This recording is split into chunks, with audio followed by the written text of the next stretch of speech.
Hey everyone, my name is Mike Solis with Solis Team Real Estate. We're a team here in North County, San Diego, and today I'm going to give you a couple of tips to consider the next time you're interviewing agents to sell your home. So tip number one shouldn't come as a huge surprise. Experience is so important when it comes to selling your property. There's a really big difference between being a buyer's agent and a listing agent. So make sure you're prepared to ask those hard-pressed questions. Another great question to ask them is where they've been selling property, right? Is it specific to your area? Is it a pretty broad area?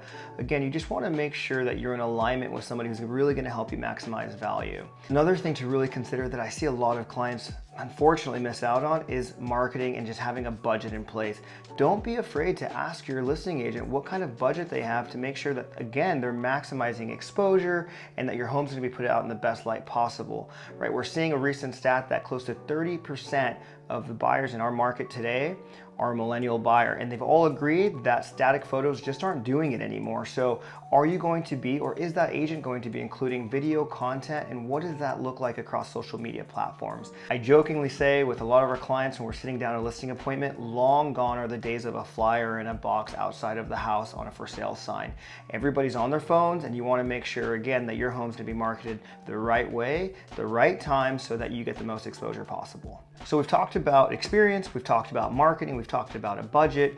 Now I want to talk about tip number three. Tip number three for me is education. Now this isn't something you should be asking your agent to do. They should just be doing it. So ideally you're in a situation where you're interviewing maybe 3 different agents, and what they should be doing is educating you on the market, what they're seeing, local trends, setting an expectation, and furthermore, setting the tone for an experience. So oftentimes what we see is that maybe there isn't this education process that happens on the front end with the seller, and in turn this terrible experience happens because they're in this mindset that homes are still selling for 5% above list, not knowing that the market has shifted, and all of a sudden they're having a different conversation with their agent 3 weeks later, and it just ends up being a headache. So make sure again that your agent that you're considering is educated, understands the market, and again sets that tone for your experience working with them. All right guys, and number 4, this really will probably hold true for a lot of you guys. I have a family friend or I have a family member that is in real estate and I really want to help them out, right? I hear a lot of sellers saying that. Well, remember guys, this isn't about them and their finances and helping them pay their bills. This is about you.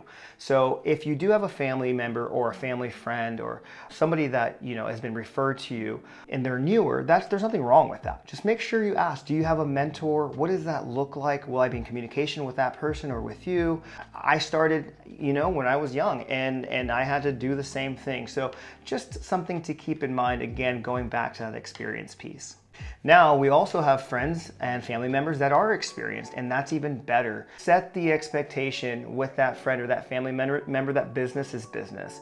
Keep in mind, things do come up, right? There's a lot of information that's private information that is relayed in terms of finances and things like that, and not every escrow is perfect. Some and a lot should be, but there are things that do come up, and just again, make sure that you're setting those boundaries before entering to business with a friend or family, because the last thing you want is to make Thanksgiving or your family's birthday parties awkward when you run into each other.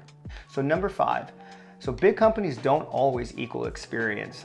There are a few companies out there, without saying any names, that hire agents or people with their license as salaried employees to go out and sell certain properties or to work as buyer's agents.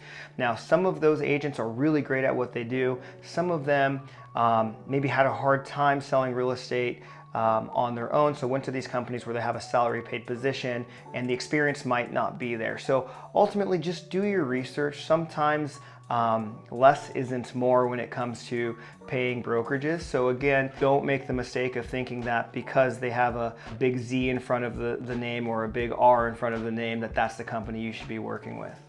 All right guys, tip number 6, discount brokerages. What do I do? Should I interview them? Should I hire them? Here's my suggestion. Interview them, sure. There's going to be a different level of service for different types of brokers and brokerages. In my experience personally, just across the board in different industries, I have found that most people who are really good at what they do typically aren't doing it at a discount. I would definitely weigh those options to assure that you're not leaving money on the table, and also to really determine what type of level of service you're going to be receiving. All right guys, we're getting close to the end. Tip number 7, super important, something to consider. Are you selling contingent on finding a suitable replacement property? That's a really big difference from selling your home, collecting your proceeds, and going out and maybe renting for 6 months or finding a different property at your leisure.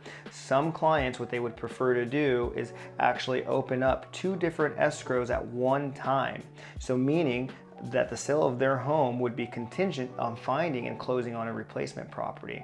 So there's a lot of information, there's a lot of detail that goes into that process, and super important if it's something that you are considering doing to make sure you ask that agent if they have experience in. All right, guys, my final tip today, there's probably 20 more I could share with you, and if you'd actually like some more, let us know in the comments below. I'd love to upload some more tips for you guys. But one of the last things I'll leave with you guys today is that, remember, this is about you, right? This isn't about somebody else's feelings. This isn't about somebody else's finances or the fact that maybe they're getting started in the industry and you want to help them out. This is about you maximizing value and profit and maybe one of the largest assets that you own. So be diligent, make sure that your agent you're hiring has the experience, they have the budget in place to take care of you and meet your needs and your goals throughout that process. Make sure that, one of the biggest things for me is am I a client or am I a customer? And that might hold a little bit more weight as you start interviewing agents, but ask yourself that, right? Because I think there's a really big difference between the two. Customer to me sounds like I'm a transaction for this person versus being a client. So I hope you enjoyed this video. I hope it really helps out. Again, if you have any questions or there's any other topics or maybe something that you think I may have missed, let me know. I'd love to add it. I wish I had the entire day to spend giving you guys tips and updates, but I'll start with this now. And again, thanks for watching the video.